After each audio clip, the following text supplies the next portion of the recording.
June 29th, 45 British warships mass off Staten Island.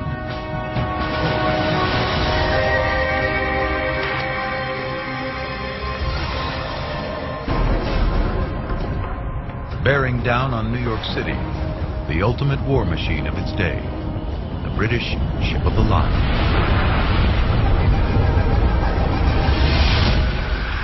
Each ship is made from over 2,000 century-old trees.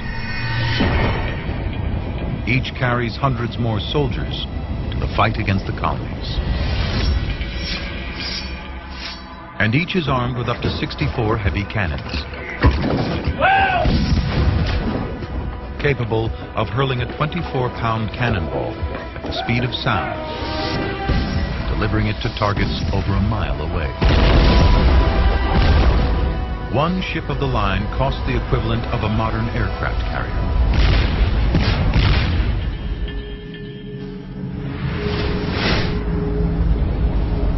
Another 350 British ships are racing across the Atlantic to join them.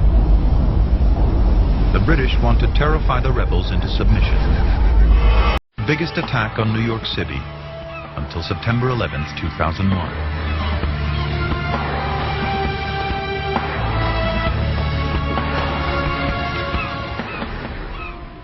But the rebels will stand and fight. The difference for me was that the British Army was fighting for a king. The Americans were fighting for their lives. Plum Martin is one of 500 men standing guard at Kips Bay. Have a look.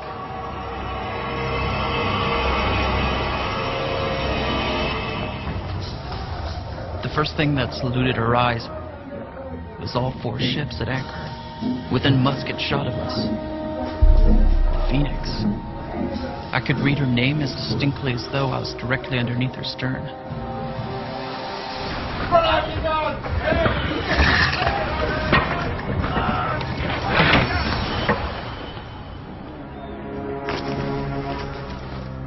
The assault begins.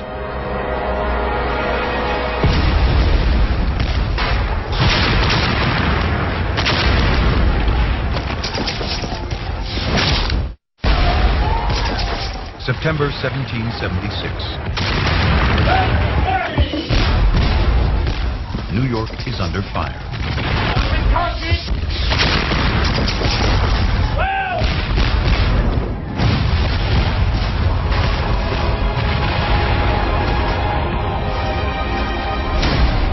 In 1 hour, 2,500 British cannonballs smashed the rebel defenses at Kips Bay.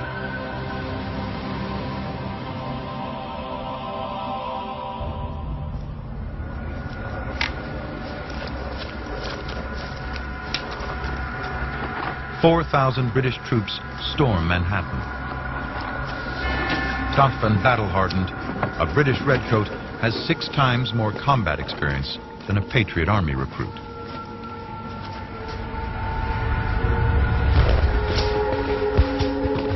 Get back in your line! Washington watches his army collapse. Hold the line, men! They retreat along an ancient Native American path that will later be known as Broadway. September 20th. New York, now in British hands, burns.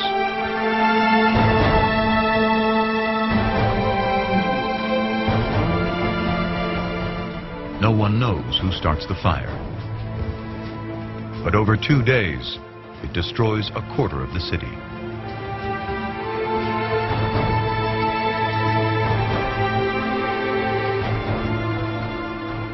It gives you a sense of the people who wanted to be free, how much they were willing to endure. The city being burned, the city being occupied, gives you a sense of how much they wanted freedom.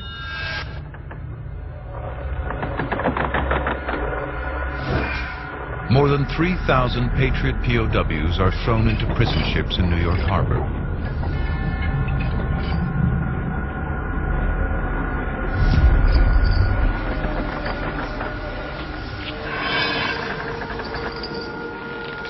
The most notorious is the HMS Jersey, nicknamed Hell.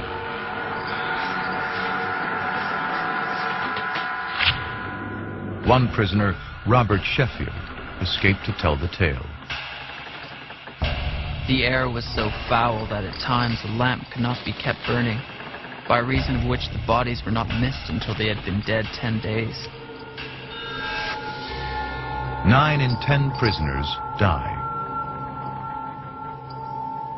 There is a memorial over in Brooklyn to those that died on British prison ships in New York Harbor. Thousands of Americans. Over the course of the war, 12,000 Patriot POWs will die in the prison ships, 3 times more than are killed in battle. The loss of New York is Washington's first defeat as Commander-in-Chief. The overwhelming British force crushes the rebel army.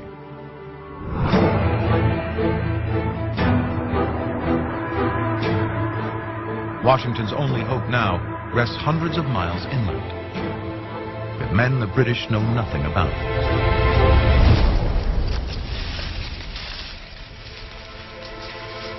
A new type of soldier with new weapons and new rules of war. Let's go kill us some redcoats. By June, a new British army of 8,000 men heads south from Loyalist Canada.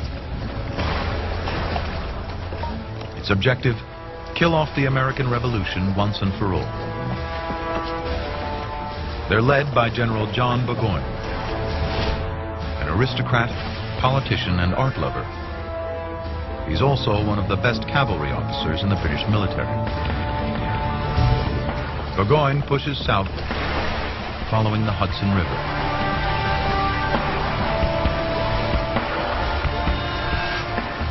His army is like a mobile city. The Redcoats are accompanied by 2,000 servants, wives, and mistresses.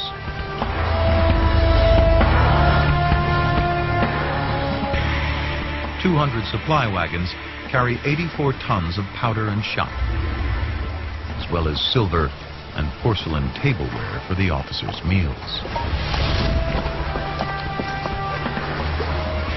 Burgoyne's plan is simple. He's traveling from St. John's in Canada, 170 miles south to Saratoga, deep in the interior of the New York colony. Then he'll link up with the victorious British Army in New York City, cutting the colonies into 2 parts.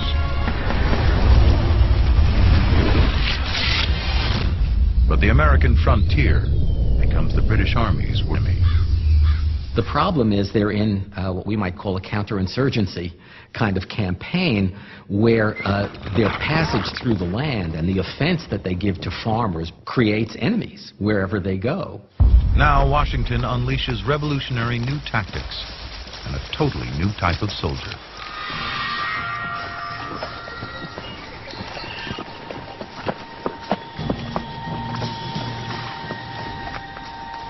Men who learned their skills on the frontier. So this army came together, an army of militia, an army of woodsmen, an army of sharpshooters, and we didn't play by the rules. British Redcoats are trained for open battlefields. Now they face rebel sharpshooters hidden in dense cover. Leading them, Daniel Morgan, hard drinker, gambler, brawler, and now the colonel of an elite corps of 500 riflemen. He was a self-made man, and he was although not educated at a great school, was a smart guy, was a tough guy, and was ready and willing to step up when the time called. He was the perfect guy to show up at the perfect time. Burgoyne's route takes him through dense forest over 5 times larger than all of England.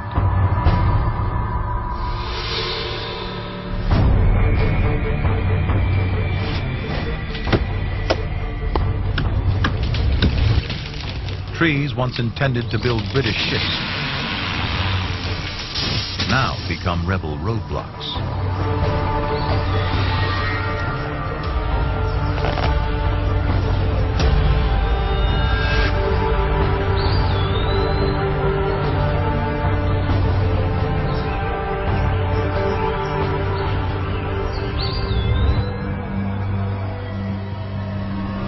The British are sitting ducks. Their advance slows to just a mile a day. The march south becomes a 6-week nightmare. The sharpshooters know the land and have technology on their side. Morgan's men are armed with American long rifles. They're lightweight, with a slender barrel at least 40 inches long, and fire a .50 caliber shot a half-inch wide. Based on a German hunting weapon, the guns have a unique American innovation. Grooves inside the barrel that spin the shot, stabilizing it, giving it deadly accuracy. Armed with this rifle, Patriot marksmen can hit a target 250 yards away, more than 3 times the average distance of a modern FBI sniper shot, and twice the range of the British muskets. The tide of the war is about to change.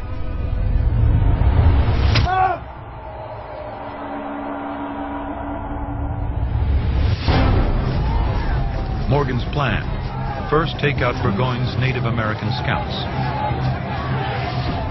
400 have allied themselves with the British to preserve their ancestral lands. But Morgan and his men now use traditional Native American tactics against them. They attack using speed, stealth, and surprise. After months of guerrilla warfare, all the scouts are dead or desert behind.